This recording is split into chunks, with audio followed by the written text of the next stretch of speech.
Life and Death, Twilight Reimagined by Stephenie Meyer. I don't own any of the rights to this book or this story.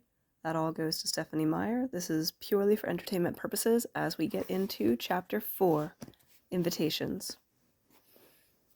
I'm going to try and do something different with this camera angle here. In my dream it was very dark, and what dim light there was seemed to be radiating from Edith's skin. I couldn't see her face, just her back as she walked away from me, leaving me in the blackness. No matter how fast I ran, I couldn't catch up to her. No matter how loud I called, she never turned. I got more and more frantic to get to her until that anxiety woke me. It was the middle of the night, but I couldn't sleep again for what seemed like a very long time. After that, she was in my dreams nearly every night, but always on the edges, never within reach. The month that followed the accident was uneasy, tense, and at first embarrassing. I found myself the center of attention for the rest of the week, which really sucked. Taylor Crowley was super annoying, following me around and coming up with different hypothetical ways to make it up to me. I tried to convince her that what I wanted more than anything else was for her to forget about it, especially since nothing had actually happened to me, but she wouldn't give up. She found me between classes and sat at our now crowded lunch table. Michaela and Erica didn't seem to like that. They flashed more side-eye at her than they did at each other, which made me worry that I'd gained another unwelcome fan. Like being into the new kid was the latest fad. No one was worried about Edith. No one followed her around or asked her for eyewitness account. I always included her in my version. She was the hero. She had pulled me out of the way and nearly been crushed too, but all anyone ever said was that they hadn't even realized she was there until the van was pulled away. I wondered a lot about why no one else had noticed her standing so far away by her car before she was both suddenly and impossibly saving my life. There was only one solution I could think of, and I didn't like it. It had to be because no one else was so aware of Edith. No one watched her the way that I did. It was pathetic and kind of stalkerish. People avoided Edith the same way they usually did. The Cullens and the Hales sat at the same table they always sat at, not eating, talking only to each other. None of them ever glanced my way anymore. When Edith sat beside me in class, as far away as possible, like usual, she seemed totally unaware that I was sitting there next to her, like my seat was empty. Only now and then, when her fists would suddenly ball up, skin stretched even whiter over her knuckles, did I wonder if she wasn't as entirely oblivious as she seemed. I wanted very much to continue our conversation from the hospital hallway, and the day after the accident I tried. She had been so furious when we talked before, and even though I really wanted to know what had actually happened, and I thought I deserved the truth, I also knew I'd been pretty pushy, considering that she had just saved my life and all. I didn't think I'd thanked her properly. She was already in her chair when I got to biology. She didn't turn when I sat down, just kept staring straight ahead. She showed no sign that she knew I was there. "Hey, Edith," I said. She turned her head half an inch toward me, but her eyes stayed focused on the blackboard. She gave me one little half nod, and then turned her face away from me. And that was the last contact I'd had with her, though she was there, a foot away from me, every day. I watched her sometimes, unable to stop myself. Always from a distance, though, in the cafeteria or parking lot.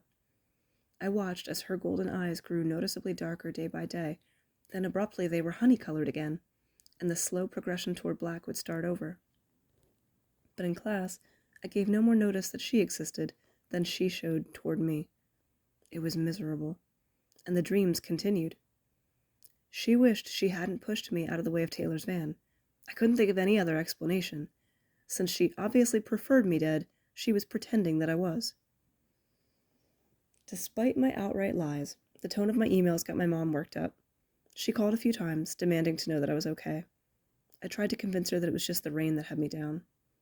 Michaela, at least, was pleased by the obvious coolness between my lab partner and me. I guessed she'd been worried that the shared trauma would have bonded us or something. She got more confident, sitting on the edge of my table to talk before biology class started, ignoring Edith as completely as Edith ignored us. The snow washed away for good after that one dangerously icy day. Michaela complained that she had never gotten to stage her big snowball fight, but she was happy that the beach trip would soon be possible. The rain continued heavily, though, and the weeks passed. I hadn't really been aware of how much time was passing.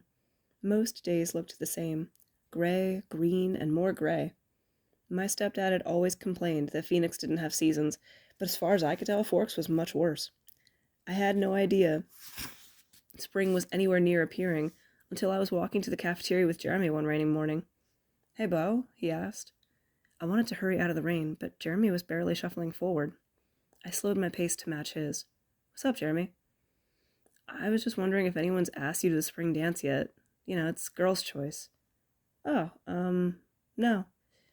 "Hmm. Do you think Michaela will ask you?" "I hope not," I said, maybe a little too fast. He looked up at me surprised. "Why not?" "I don't do dances." "Oh." We shuffled forward for a minute in silence. He was thoughtful. I was impatient to get out of that drizzle. "Do you mind if I tell her that?" he asked. "No, that's probably a good idea. I don't want to have to tell anyone no if I don't have to." "Okay. When's the dance again?" We were close to the cafeteria now. He pointed to a bright yellow poster advertising the dance. I'd never noticed it before, but it was curling around the edges and a little washed out like it had been up for a while. "A week from Saturday," he said. I was pretty sure Jeremy had already said something when the next morning, Michaela was not her usual bubbly self in English. At lunch, she sat away from both Jeremy and me, and she didn't say much to anyone. She stayed quiet as she walked with me to biology, but she came over like usual to sit on the edge of my lab table. As always, I was too aware of Edith sitting close enough to touch, but still so far away. She might as well have been a product of my imagination. "So," Michaela said, looking at the floor instead of me, "Jeremy said that you don't do dances." "Yeah, that's true." She looked at me even then, and her expression was hurt and a little angry. I hadn't told her no yet, and I already felt guilty. "Oh," she said. "I thought maybe he was making it up." "Sorry, no. Why would he make up a story like that?" She frowned. "I think he wants me to ask him." I forced a smile. "You should. Jeremy's great." She shrugged. "I guess." Then she took a deep breath and looked me straight in the eye with a quick, nervous smile. "Would this I don't dance thing change if I was the one asking you to go?" From the corner of my eye, I saw Edith's head suddenly tilt in my direction, like she was listening to my answer too. It took me a little too long to respond. I still felt guilty, but mostly distracted. Was Edith listening? Sorry again." Michaela's face fell. "Would it change if someone else asked you?" Did Edith see how Michaela's eyes flickered in her direction? "No. It's a moot point anyway. I'm going to be in Seattle that day." I needed to get out of town. 2 Saturdays from now was the perfect time to go. "Does it have to be that weekend?" Michaela asked. "Yeah, but don't worry about me. You should take Jeremy. He's much more fun than I am." "Yeah, I guess," she mumbled, and she turned to walk back to her seat. I watched her shoulders slump forward, and I felt horrible. I closed my eyes and pushed my fingers against my temples, trying to force Michaela's dejected posture out of my head. Mrs. Banner started talking. I sighed and opened my eyes. Edith was staring straight at me, that familiar expression of frustration even more obvious now in her black eyes. I stared back, surprised, expecting her to look away. She didn't. Her eyes kept boring into mine like she was trying to find something really important inside them. I continued to stare also, totally unable to break the connection even if I wanted to. My hands started to shake. "Miss Cullen," the teacher called, looking for the answer to some question I hadn't heard. "The Krebs cycle," Edith answered, seeming reluctant as she turned to look at Mrs. Banner. I put my head down, pretending to stare at my book. As soon as her eyes released me, it bothered me, the rush of emotion pulsing through me. Just because she'd happened to look at me for the first time in 6 weeks, it wasn't normal. It was actually pretty pathetic, and probably more than that, unhealthy. I tried hard not to be aware of her for the rest of class, or since that was impossible, at least not to let her know that I was aware of her. When the bell finally rang, I turned away from her to stack up my books, expecting her to rush out as usual. "Beau?" Her voice shouldn't sound so familiar, like I'd been hearing it all my life instead of just an hour here and there a few weeks ago. I slowly turned toward her, not wanting to feel what I knew I would feel when I looked at her too perfect face. I'm sure my expression was guarded. Hers was unreadable. She didn't say anything. "Yes?" I asked. She just looked at me. "So, are you... or are you not talking to me again?" "Not," she said, but her lips curled into a smile, her dimples flashing. "Okay." I looked away, down at my hands, then over toward the chalkboard. It was hard to concentrate when I looked at her, and this conversation wasn't making much sense. "I'm sorry," she said, and there was no joke in her voice now. "I'm being very rude, I know. But it's better this way, really." I looked at her again. Her expression was totally serious now. "I don't know what you mean." "It's better if we're not friends," she explained. "Trust me." Her eyes, my eyes narrowed. I'd heard that one before. She seemed surprised by my reaction. "What are you thinking?" she asked. "I guess that it's too bad you didn't figure this out earlier and saved yourself the regret." "Regret?" My answer seemed to have caught her off guard. "Regret for what?" "For not letting Taylor's van crush me when it had the chance." She looked completely shocked. She stared at me for a minute, wide-eyed, and when she finally spoke, she almost sounded mad. "You think I regret saving your life?" The words were quiet, just under her breath, but still pretty intense. I glanced quickly toward the front of the room, where a couple of kids were still lingering. I caught one of them looking at us. He looked away, and I turned back to Edith. "Yeah," I said, just as quietly. "I mean, what else? Seems kind of obvious." She made the strangest sound. She exhaled through her teeth, and it was like a hiss. She still looked mad. "You're an idiot," she told me. Well, that was my limit. It was bad enough that I was so fixated on this girl, bad enough that I thought about her all the time, dreamed about her every night. I didn't need to sit here like the moron she thought I was and just stare while she insulted me. I grabbed my books and lurched out of my chair, knowing all the while that she was right. I was an idiot because I wanted to stay, even if all I got to hear was more abuse from her. I needed to get out of the room as fast as possible, so of course I tripped over the threshold and half fell through the doorway, my books scattering across the sidewalk. I stood there for a second with my eyes closed, thinking about leaving them. Then I sighed and went and bent to pick them up. Edith was there. She'd already stacked them in a pile, which she offered to me. I took them without really looking at her. "Thanks," I mumbled. "You're welcome," she answered, still mad sounding like. I straightened up and hurried to gym without looking back. Gym didn't make my day any better. We'd moved on to basketball. On the first day, even though all of them had seen me play volleyball, the other kids still seemed to think that I should be good. It didn't take them long to figure out the truth. They never passed to me now, which was good, but with all the running I still managed to have a few accidents per game. Today was worse than yesterday because I couldn't concentrate on my feet. All I could think of was Edith. It was a relief, as usual, when I was finally free to leave. I couldn't wait to be back inside my truck, alone. The truck was in pretty decent shape, all things considered. I'd had to replace the taillights after the accident, but that was it. If the paint job weren't already hopeless, maybe I would have had to do something about the new scrapes. Taylor's parents had to sell her van for parts. I rounded the corner and nearly had a heart attack. Someone small and thin was leaning against the side of my truck. I skidded to a stop and then took a deep breath. It was just Erica. I started walking again. "Hey, Erica," I called. "Hi, Bo." "What's up?" I asked as I went to unlock the door. I glanced down at her and fumbled my keys. She looked really uncomfortable. I was wondering if you would go to spring dance with me?" I carefully inserted the car key into the lock. "Sorry, Erica, I'm not going to the dance."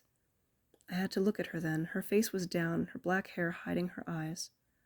"Oh, okay." "Because I'm going to be in Seattle," I said quickly, trying to make her feel better. "It's the only day I can go, so, oh well. I hope it's fun and all." She glanced up from under her hair. "Okay," she repeated, but her voice was slightly more cheerful now. "Maybe next time." "Sure," I agreed, and then immediately regretted it. Hopefully she wouldn't take that too literally. "See ya," she said over her shoulder. She was already escaping. I waved, but she didn't see it. I heard a low laugh. Edith was walking past the front of my truck, looking straight forward, her mouth not betraying even the hint of a smile. I froze for a second. I wasn't prepared to be so close to her. I was used to bracing myself before biology, but this was unexpected. She kept walking. I jerked the door open and climbed in, slamming it a little too hard behind me. I revved the deafening engine twice and reversed out into the aisle. Edith was in her car already, 2 spaces down, sliding out into the lane in front of me, cutting me off. She stopped there. To wait for her family, I assumed. I could see the 4 of them walking this way, but they were still all the way back by the cafeteria. I looked in my rearview mirror. A line was beginning to form. Right behind me, Taylor Crowley was in her newly acquired used Sentra, waving. I ducked my head and pretended I couldn't see her. While I was sitting there, focusing all my efforts on not staring at the driver in front of me, I heard a knock on my passenger side window. It was Taylor. I glanced in my mirror again, confused. Her Sentra was still running, the door left open. I leaned across the cab to crank the window down. It was stiff. I got it halfway there, then gave up. Sorry, Taylor, I can't move. I'm pinned in. I gestured to the Volvo. Obviously, there was nothing I could do. Oh, I know. I just wanted to ask you something while we're trapped here. She grinned. What was with this school? Was this some kind of practical joke, hazing the new guy? Will you go to the spring dance with me? She continued. I'm not going to be in town, Taylor. I realized I sounded too sharp. I had to remember it wasn't Taylor's fault that Michaela and Erica had already used up my patience. Yeah, Michaela told me that, she admitted. Then why? She shrugged. I was hoping you were just letting her down easy. Okay, it was totally her fault. Sorry, Taylor, I said, not feeling nearly as bad as I had with Michaela and Erica. I'm not going to the dance. That's cool, she said, unfazed. We still have prom. Before I could say anything, she was walking back to her car. I could feel the red patches staining my face. Straight ahead, Archie, Royal, Eleanor, and Jessamine were all sliding into the Volvo. In the rearview mirror, I could see Edith's eyes, staring at me. They were crinkled around the edges, and her shoulders were shaking with laughter. It was like she had heard everything Taylor had said, and found my splotchy reaction hilarious. I revved my engine, wondering how much damage it would do to the Volvo and the black car beside it if I just muscled my way through and made my escape. I was pretty sure my truck could win that fight. But they were all in, and Edith was speeding away with her nearly silent engine. I tried to concentrate on something else, anything else, as I drove home. Would Michaela ask Jeremy to the dance? Would he blame me if she didn't? Was Taylor serious about the prom? What would be my excuse for that one? Maybe I could work out a visit to my mom, or maybe she could come here. What was I going to make for dinner? We hadn't had chicken in a while. But each time I finished answering my own question, my mind went right back to Edith. By the time I got home, I'd run out of new questions, so I gave up trying to think about something else. I decided to make chicken enchiladas because it would keep me busy for a while, and I didn't have that much homework. It also forced me to concentrate on all the dicing, chicken, chilies, onions. All the while, though, I kept running through biology class again, trying to analyze every word she'd spoken to me. What did she mean it was better if we weren't friends? My stomach dropped when I realized the only thing that she could have meant. She must know how obsessed I was with her. It wasn't like I was hiding it very well. She didn't want to lead me on, so we couldn't even be friends, because she didn't want to hurt my feelings the way I'd hurt Michaela and Erica today. Taylor seemed fine. Edith didn't want to have to feel that guilt, because she wasn't interested in me at all. Which made perfect sense, obviously, because I wasn't interesting. My eyes were starting to sting and tear from the onions. I grabbed a dish towel, ran it under the faucet, and then rubbed it across my eyes. It didn't really help. I was boring. I knew this about myself, and Edith was the opposite of boring. This wasn't about her secret, whatever it was, if I even remembered any of that insane moment clearly. At this point, I almost believed the story I told everyone else. It made a lot more sense than what I thought I'd seen. But she didn't need a secret to be out of my league. She was also brilliant and mysterious and beautiful and completely perfect. If she was, in fact, able to lift a full-sized van with one hand, it really didn't matter. Either way, she was fantasy, and I was the very most mundane kind of reality. And that was fine. I could leave her alone. I would leave her alone. I would get through my self-imposed sentence here in purgatory, and then hopefully some school in the Southwest, or possibly Hawaii, would offer me a scholarship. I tried to think about palm trees and sun while I finished dinner. Charlie seemed worried when he came home and smelled the green peppers, but he came around after the first bite. It was kind of a strange feeling, but also a good feeling watching as he started to trust me in the kitchen. Dad? I asked when he was almost done. Yeah, Bo? I just wanted to let you know that I'm gonna go to Seattle a week from Saturday. Just for the day. I didn't want to ask permission. It set a bad precedent. But the statement form sounded rude, so I added, if that's okay. Why? He sounded surprised, like he couldn't imagine any reason that would make someone want to leave Fork's town limits. Well, I wanted to get a few books. The library here is pretty limited, and maybe some warmer clothes. I had a little extra money since, thanks to Charlie, I didn't need to buy a car. though the truck did need a bigger gasoline budget than I'd expected, and the cold weather clothes that I'd picked up in Phoenix seemed to have been designed by people who had never actually lived in temperatures below 70, but had once had such a climate described to them. The truck probably doesn't get very good gas mileage, he said, echoing my thoughts. I know. I'll stop in Montesano and Olympia and Tacoma if I have to. Are you going all by yourself? Yeah. Seattle's a big city. You could get lost, he warned. Dad, Phoenix is 5 times the size of Seattle, and I can read a map. Don't worry about it. Do you want me to come with you? I wondered if he was really that worried about me or if he just thought all the Saturdays he left me alone were adding up to neglect. Probably worried. I was sure that in his head he still pictured me as a 5-year-old most of the time. That's okay. It's not going to be very exciting. Will you be back in time for the dance? I just stared back at him until he got it. Didn't take him long. Oh, right. Yeah, I said. I didn't get my balance issues from my mom. The next morning at school, I parked as far as possible from the shiny silver Volvo. I would keep my distance. I wouldn't notice her anymore. She'd have nothing to complain about from here on out. As I slammed the truck door shut, I lost my hold on the key and it splashed down into a puddle at my feet. As I bent to retrieve it, a pale hand flashed out and grabbed it first. I jerked upright, almost smacking my head into her. Edith Cullen was right there, leaning casually against my truck. How do you do that? I gasped. Do what? She held out my key while she spoke. As I reached for it, she dropped it in my palm. Appear out of thin air. Bo, it's not my fault if you are exceptionally unobservant. Her voice was just a murmur, muted velvet, and her lips were holding back a smile, like she thought I was hilarious. How was I supposed to ignore her when she wouldn't ignore me? That was what she wanted, right? Me out of her long, bronzy hair? Wasn't that what she'd said to me yesterday? We couldn't be friends. Then why was she talking to me? Was she sadistic? Was this her idea of fun, torture the idiotic kid she could never possibly care about? I stared at her, frustrated. Her eyes were light again today, a deep golden honey color. My thoughts got confused, and I had to look down.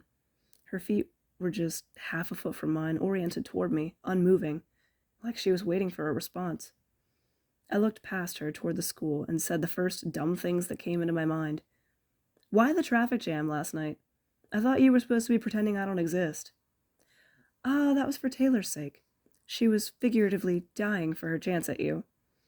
I blinked. What? Irritation from yesterday's memory bled into my voice. I hadn't thought Edith and Taylor were friends. Did Taylor ask her? That didn't seem likely. And I'm not pretending you don't exist, she continued like I hadn't spoken. I met her eyes again, trying hard to keep my mind focused, no matter how golden they seemed or how long her lashes were against her pale violet lids.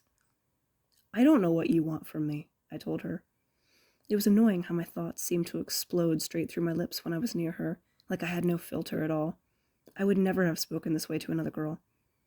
The amused half-smile disappeared, and her face was suddenly guarded. Nothing, she said too quickly, almost like she was lying. Then you probably should have let the van take me out. Easier that way. She stared for a second, and when she answered, her voice was cold. Bo, you are utterly absurd. I must be right about the torture thing. I was just a way for her to pass time in this boring town, an easy mark. I was past her in one long stride. Wait, she said, but I forced myself to keep moving, not to look back. I'm sorry, that was rude, she said, somehow right next to me. Keeping pace, though my legs were probably twice as long as hers. I'm not saying it wasn't true, but it was rude to say it out loud. Why won't you leave me alone? I wanted to ask you something, but you sidetracked me. I sighed and slowed, though she didn't seem like she was having a hard time keeping up. Fine. I was such a sucker. What do you want? I was wondering if, a week from Saturday, the day of the spring dance. I stopped, wheeling to look down at her. Is this funny to you? She stared up at me, seeming oblivious to the drizzling rain that was falling. She was apparently wearing no makeup at all. Nothing smudged or ran. Of course, her face was just that perfect naturally. For a second, I was actually angry. Angry that she had to be so beautiful. Angry that her beauty had made her cruel. Angry that I was the object of her cruelty, and even though I knew it, I still couldn't successfully walk away from her. Her amused expression was back, the hint of dimples threatening on her cheeks. "Will you please allow me to finish?" she asked. "Walk away," I told myself.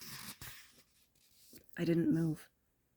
"I heard that you were going to Seattle that day, and I wondered if you wanted a ride."